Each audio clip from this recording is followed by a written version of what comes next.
تمام مذاہب کو آزادی ہے کہ وہ اپنے اس گیون سرکمسٹانسز میں اپنے دین کے مطابق زندگی گزاریں گے۔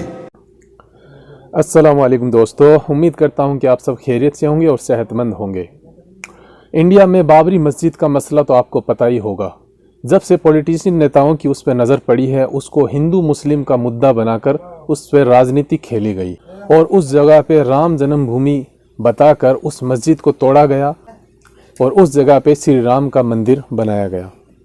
یعنی برسوں پرانی مسجد جو مسلمانوں کی نماز پڑھنے کی جگہ تھی، اس کو رام جنم بھومی بتا کر توڑ دیا گیا اور اس پر اب ایک بہت بڑا مندر بنا دیا گیا ہے۔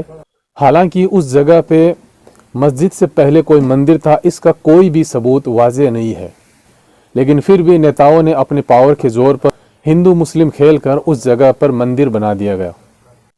اس مسئلے پہ مسلم علماء کا کیا کہنا ہے، تو چلیے سنتے ہیں مسلم علماء کو۔ بابری مسجد اور رام جنم بھومی کا فیصلہ جو بھی ہوا ہو الگ بات ہے، لیکن الحمدللہ ثم الحمدللہ اس جج نے فیصلہ سنایا ضرور۔ ایک پکش ہندو کو رام جنم بھومی کی جگہ یا مسجد کی جگہ اس کو دی ضرور، لیکن اپنے فیصلے میں یہ بھی اس نے اقرار کیا ہے کہ ہندو لوگ کہتے ہیں مندر توڑ کر مسجد بنائی گئی ہے، لہٰذا ہندو اس بات کو ثابت نہیں کر پائے کہ مسلمانوں نے اس جگہ کبھی مندر توڑ کر مسجد بنائی ہے۔ لہٰذا یہاں شروع سے مسجد تھی، 1949 تک اس میں نماز پڑھی جاتی تھی۔ مندر توڑ کر مسجد کا بنانا ہندو پکش کی طرف سے ثابت نہیں ہو سکا۔ الحمدللہ تم نے جو بھی زمین جس کو دی وہ تم جانو، قیامت کے دن تمہیں اس کا جواب دینا ہوگا، لیکن اس بات کی مجھے خوشی ہے کہ تم نے اپنے فیصلے میں یہ کہا ہے کہ مندر توڑ کر مسجد بنانا ہندو ثابت نہیں کر پائے ہیں۔ اور ہم بھی یہی کہتے ہیں کہ بابری مسجد کی جگہ پر پہلے کوئی مندر نہیں تھا، اور کسی نے بھی وہاں مسجد بنائی ہے تو مندر توڑ کر مسجد نہیں بنائی گئی ہے، کیونکہ ہم مسلمانوں کا عقیدہ ہے کہ مندر توڑ کر اگر کسی کی زمین پر ناجائز قبضہ کر کے یا مندر توڑ کر مسجد بنائی جائے تو وہاں ہماری نماز ہو ہی نہیں سکتی ہے۔ یہ ہماری تعلیم ہے، یہ ہمارا عقیدہ ہے، یہ ہماری بنیاد ہے، یہ ہمارے اصول ہیں، یہ ہمارے ضابطے۔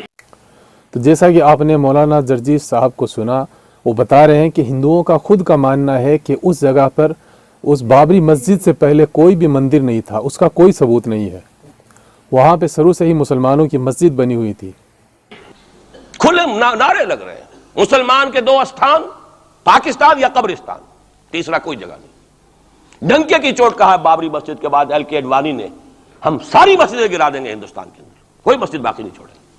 ڈنکے کی چوٹ، اعلانیہ، یہ سب کچھ ہو رہا، اور یہ نعرے تو نامعلوم کب سے لگ رہے ہیں، اور نامعلوم کب سے میں یہاں ان مسجدوں کے اندر بھی اور اپنی تقریروں میں غور کرتا رہا ہوں کہ کیا وہاں ہو رہا ہے، لیکن ہمارے تو کان پر جو نہیں ریگتی۔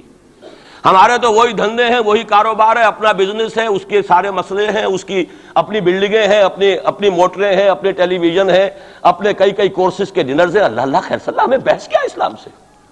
تو بتائیے ہم سے بڑا مجرم کون ہوگا؟ آج جو کچھ ہندوستانی مسلمان پر بیت رہی ہے اس کا جرم ہمارے کندھے پر ہے۔ یہ میں جذباتی انداز میں نہیں کہہ رہا، میں تو 2 اور 2 4 کی طرح ثابت کر سکتا ہوں۔ انہوں نے فرض کفایہ ادا کر دیا، اور اس وقت یاد کیجئے مولانا ابوالکلام آزاد، مولانا مدنی، جمعیت علماء ہند کے علماء اپنے تقدس اور اپنے تدین اور اپنے تقوی کے اعتبار سے انکویسچنیبل، کوئی شک و شبہ نہیں ہو سکتا ان کی نیت پر اور ان کے تقوی پر اور کردار پر۔ انہوں نے کیا کہا تھا؟ یہی کہا تھا کہ یہ پاکستان بنا کر تم مسلمانان ہند کو 3 حصوں میں تقسیم کر دو گے۔ 3 میں کہا تھا، 2 میں نہیں، 3 میں۔ حالانکہ بظاہر تو ایک پاکستان بن رہا تھا نا، لیکن یہ مولانا ابوالکلام آزاد کے الفاظ تھے کہ 25 برس سے زیادہ یہ 2 خطے یکجا نہیں رہ سکتے، اور 25 برس کیا، 24.25 برس میں ٹوٹ گیا پاکستان۔ 25 برس پورے نہیں ہوئے، اور ان کے الفاظ تھے یہ کہ 25 برس سے زائد جمع نہیں رہ سکتے۔ 24.25 برس میں ختم ہو گیا، 16 دسمبر 1970 کو پاکستان ختم ہو گیا کہ نہیں؟ 71 کو۔ بہرحال نوٹ کرنے کی بات ہے، ہم نے کیا کہا تھا؟ میں بھی مسلم لیگی تھا، میں نے بھی نعرے لگائے ہیں، چاہے غیر شعوری دور تھا، ہائی اسکول سٹوڈنٹ تھا۔ پاکستان کا مطلب کیا، لا الہ الا اللہ، فلک شگاف نعرے لگائے ہیں، اور نوائے وقت کا پرچہ انتظار کرتے تھے اسٹیشن پر کھڑے ہو کر، حصار ریلوے اسٹیشن کے اوپر، کہ اب گاڑی آئی اور اب نوائے وقت لیا، اور پھیل گئے پورے شہر میں اس کو پہنچانے کے لیے۔ ہم کیا کہا کرتے تھے؟ جی نہیں، دو طرف سے پاکستان جو ہے مضبوط پاکستان ہوگا، ہندوستان میں کسی ہندو کو جرت ہوگی مسلمان کے لیے کوئی میلی نگاہ سے دیکھنا بھی؟ وہ سارے خواب کہاں گئے؟ وہ تو حرم ہوئے. وہ دو طرف کا جفا تھا وہ تو ختم ہوا، اس لیے کہ وہ زنبور تو اب رہا ہی نہیں، وہ تو کھل گئی، نوٹ ہی ختم ہوئی وہ مشرقی پاکستان. اور حال یہ ہے کہ آپ کی وزیر اعظم بنگلہ دیش نے یہ بھی پسند نہیں کیا کہ بابری مسجد پر جو بیان تھا وہ نواز شریف صاحب کے ساتھ مشترک بیان دے دیں. یہ اشتراک بھی دنیا کے سامنے نہ آ جائے کہ مشرقی پاکستان سابقہ اور اس وقت بنگلہ دیش کی وزیر اعظم اور مغربی پاکستان جو اب وٹ ریمینز آف پاکستان کے تحت صرف پاکستان ہے، اس کے وزراء اعظم نے مشترکہ بیان دے دیا. یہ بھی نہیں آنا چاہیے. یہ حال ہے ہمارا. کیا اسلامی سلطنت میں حکومت غیر مسلم کی عبادتگاہ تعمیر کر سکتی ہے؟ یار یہ عرب کی سرزمین کا جو آپ نے حوالہ دیا وہاں تو نہیں ہونی چاہیے، باقی تو کہیں پہ کر سکتے. ظاہر ہے جب شہری ہیں تو وہ ٹیکسز تو وہ بھی دے رہے ہیں نا، جزیہ کی شکل میں آپ کہہ لیں یا ٹیکس کی شکل میں، تو وہ اس میں تو کوئی مسئلہ نہیں ہے. اور میں تو بالکل خلاف ہوں یہ جو کچھ افغانستان میں انہوں نے کیا، اور ان کی وہ جو بدھسٹ کی مذہبی جگہیں تھیں ان کو توڑا اور وہ بدھا کے مجسمے کو توڑا.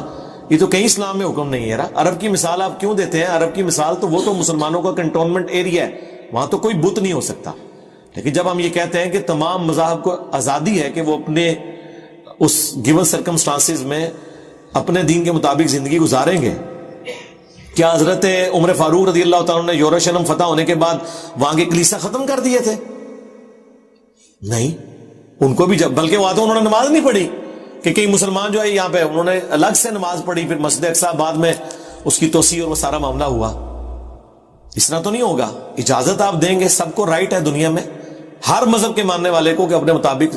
ہاں مسلمانوں کا ایک کنٹونمنٹ ایریا ہے وہ مکہ مدینہ اور حرم کی سرزمین، عرب کی سرزمین وہ اللہ نے اپنے لیے خاص کر لی. باقی جگہ کے تو کوئی مسئلہ نہیں ہے، معاملات چلیں گے، ان کو بھی اجازت ہے وہ کریں. ایون آپ دیکھیں یہ آیا صوفیہ انہوں نے کھولا ہے، نبی الاسلام کی پیدائش سے 35 سال پہلے کا بنا ہوا ہے یہ جو استنبول میں ہے. تو ابھی بھی جیزس کرائسٹ کے مجسمے لگے ہوئے ہیں، نماز ہو رہی ہے لیکن نماز کے وقت وہ پردے سامنے لگا لیتے ہیں، نماز پڑھتے ہیں اس کے بعد وہ کھول دیتے ہیں.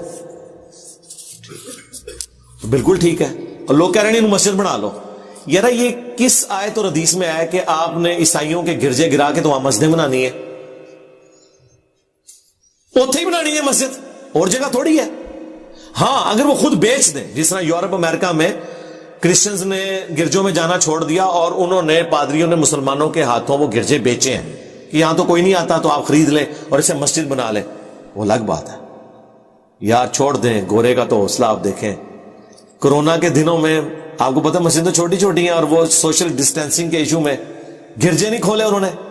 کتنے ملینز آف ڈالرز لگا کے امریکہ کے اندر، جرمنی کے اندر انہوں نے گرجوں کو وضو خانے اور وہاں پہ ٹوائلٹس بنایا مسلمانوں کے لیے اور ٹیلر میڈ کیا کہ چلو یارا ہماری ایکٹیویٹی تو اتوار کے دن ہوتی ہے، جمعہ والے دن انہوں نے آنا ہے تو وہ مسجد بنا دی اس کو.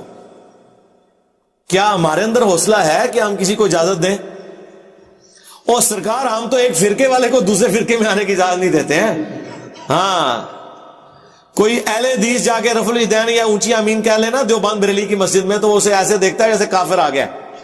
ہاں اور سخت مزاج ہو تو نکال بھی دیں گے. ہاں اور کوئی اہل حدیث کی مسجد میں نماز کے بعد لا الہ الا اللہ اونچا پڑھنا شروع کر دو، دیکھو دل کر دے کہ نے اتنا کیڑی جتنا دل ہے چھڑ دو گلاں کر دو جنت ہی پھر بھی تسی جانا ہے. تو دوستو آپ نے علماؤں کا موقف تو سن ہی لیا ہے مسجد کے بارے میں، اور جو اب مندر بن چکا ہے اس پہ، اور اس مندر کی آج اوپننگ بھی ہونے جا رہی ہے. اسلام اس کی کبھی اجازت نہیں دیتا کہ دوسرے دھرم کے لوگوں کی جو عبادت گاہ ہے اس کو توڑ کر مسجد بنائی جائے. تو دوستو جو ہونا تھا وہ تو ہو چکا. میری آپ سے گزارش ہے کہ آپ اور اپنے گھر والوں کو نماز کی تلقین کریں، کیونکہ نماز نبی صلی اللہ علیہ وسلم کی آنکھوں کی ٹھنڈک ہے. آپ نماز پڑھیے اور باقی مسجدوں کو جو ہے آباد کریں. تو امید کرتا ہوں دوستو آپ کو یہ ویڈیو اچھا لگا ہوگا. تو دیجیے اجازت، ملتے ہیں نیکسٹ ویڈیو میں. السلام علیکم ورحمۃ اللہ.